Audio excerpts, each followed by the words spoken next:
La réponse de Javier Tebas à Fiorentina Pérez.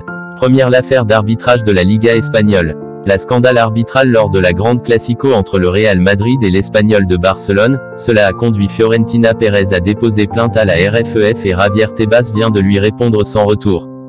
D'après Javier Tebas, la situation arbitrale que traverse actuellement le Real Madrid est en grande partie la faute de Pérez. Écoutez la réponse. Je n'ai pas été du tout surpris par le communiqué du Real Madrid. Il ne dit rien de différent de ce que leur chaîne de télévision répète depuis un certain temps. Beaucoup d'entre nous défendent un changement radical de l'actuel système d'arbitrage. Lors d'une réunion de la Liga, et nous avons débattu, et même voté pour ce changement.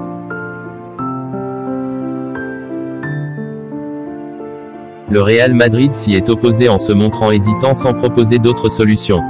Cela pourrait-il être dû au fait qu'en ce moment-là, le président de RFEF était Rubiales, et que Pérez était membre du conseil d'administration de la dite institution.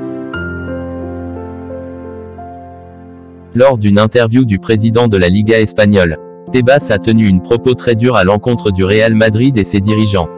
Il a été prouvé que Negreira pouvait influencer la montée et la chute des arbitres, mais il n'y a aucune preuve, aucune pression sur aucun arbitre. Tebas ajoutait encore, ils ont construit un récit de victimisation qui a abouti à la déclaration qu'ils ont publiée l'autre jour. Ils ont raconté une histoire de victimisation qui n'est pas vraie. Le Real Madrid va être attaqué à son tour. Le Real Madrid avait en effet publié un communiqué après sa défaite contre l'Espagnol de Barcelone 1-0, en dénonçant notamment une grosse faute sur Kylian Mbappé aurait pu valoir une carton rouge à Carlos Romero, lequel marquera dans la foulée le but de la victoire pour le club de l'Espagnol de Barcelone.